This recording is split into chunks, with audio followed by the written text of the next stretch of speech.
नमस्कार, एक बार फिर से आप सभी का स्वागत है। इस वीडियो के माध्यम से मैं दिल्ली हाई कोर्ट का आया हाल ही का एक जजमेंट आप लोगों के साथ शेयर करने वाली हूँ, जो पति लोगों के पक्ष में है और बहुत ही यूजफुल है।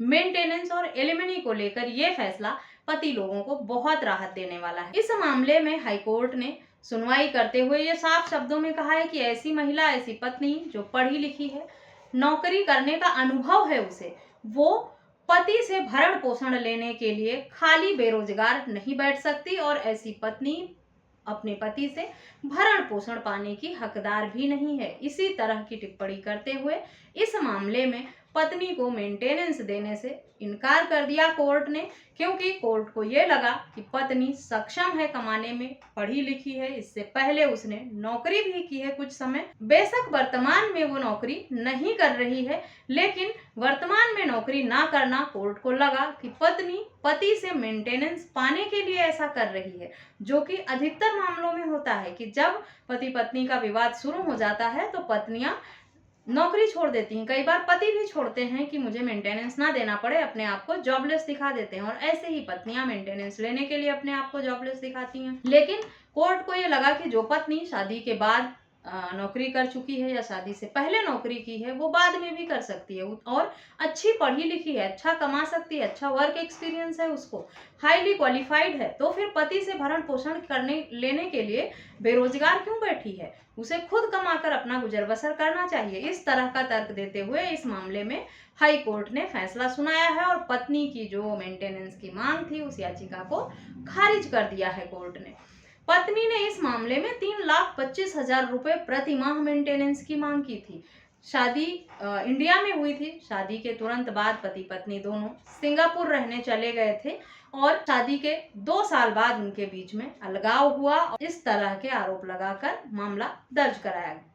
उसके बाद पत्नी द्वारा आरोप लगाकर पति के खिलाफ मामले दर्ज कराए गए और 125 सीआरपीसी में भरण पोषण की मांग भी की गई। पत्नी का कहना था कि 2019 में शादी हुई थी उसकी और शादी के बाद ही पति पत्नी दोनों इंडिया छोड़कर चले गए थे। उसके बाद जब वो वहां रहने गई ससुराल वालों के साथ, तो उसे दहेज के लिए प्रताड़ित परेशान किया गया। ससुराल वालों द्वारा प्रताड़ना हुई उसके साथ, जिसकी वजह से उसे अलग रहना पड़ा और ससुराल ये भी आरोप लगाया पत्नी ने कि वैवाहिक वीजा जो था वो पति द्वारा रद्द करा दिया गया, जिसकी वजह से पत्नी को वापस आने में इंडिया बहुत परेशानी हुई। इसलिए उन्हें अपने मामा का सहारा लेना पड़ा, कुछ दिन उनके पास रहीं और इस तरह से उन्होंने अपनी लाइफ में बड़ी सारी परेशानियां फेस की, जिसकी वजह उनके पति और उनके ससुराल वाले थे। साथ ही पत्नी ने यह भी आरोप लगाया था कि उसके जेवर गहने और कीमती सामान भी पति के पास ही रह गए हैं, उसे वो भी वापस चाहिए। पत्नी ने ये माना था कि उसने 2 साल तक नौकरी की थी, उसके बाद उसने कभी जॉब नहीं किया। 2005 से 2007 में उसने जॉब किया था, ऐसा पत्नी द्वारा एक्सेप्ट किया गया था। पति की तरफ से तर्क ये था कि पत्नी ने अच्छी खासी नौकरी की है, उसे एक्सपीरियंस है, वो अभी भी कमा सकती है और वो पति पर डिपेंड रहने योग्य नहीं है और कोर्ट को पति द्वारा दिए गए तर्क सही लगे, इसीलिए पत्नी को भरण पोषण देने से इनकार कर दिया गया कोर्ट द्वारा। तो आशा करती हूँ ये जजमेंट उन पतियों के लिए यूजफुल है जिनकी पत्नियां अच्छी खासी पढ़ी लिखी हैं, कमाऊ हैं या पहले कमा रही थी या जानबूझकर नौकरी छोड़ दी है। तो इस तरह का जजमेंट उनके केस में बहुत उपयोगी होगा। इस जजमेंट की डिटेल आपको वीडियो के डिस्क्रिप्शन बॉक्स से मिलेगी, वहां से आप पढ़ सकते हैं डिटेल में। और वीडियो सुनने के बाद, जजमेंट पढ़ने के बाद किसी भी तरह के कुछ सवाल हैं तो आप वीडियो में दिए गए व्हाट्सएप नंबर पर मुझसे संपर्क भी कर सकते हैं।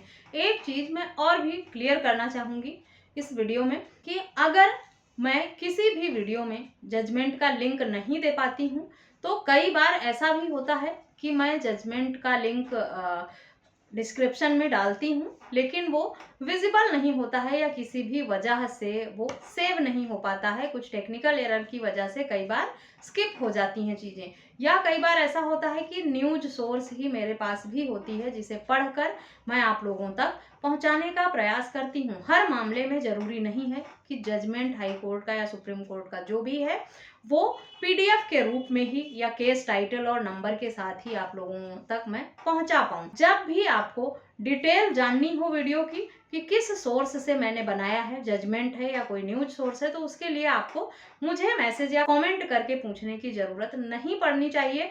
आप मेरी वीडियो को अगर अच्छे से सुनते हैं पूरी वीडियो को, तो आपको ये पता चल जाएगा कि आपको डिस्क्रिप्शन में ही जजमेंट से रिलेटेड जानकारी मिल जाती है। तो वीडियो सुनने के बाद आप एक बार डिस्क्रिप्शन चेक कर लिया करें, वहाँ पे जो भी जजमेंट या न्यूज सोर्स होगा वहाँ वो आपको मिल जाएगा। और अगर वहाँ पर नहीं है डिटेल जजमेंट की, तो मेरे पास अलग से आप मांगेंगे या बार बार कमेंट या मैसेज करेंगे तो मैं प्रोवाइड नहीं करा पाऊंगी, क्योंकि जो मेरे पास होता है सोर्स वो मैं ऑलरेडी अपडेट कर देती हूँ डिस्क्रिप्शन में ही। इस वीडियो में बस इतना ही, मिलते हैं नेक्स्ट वीडियो में, तब तक के लिए थैंक यू एंड बाय।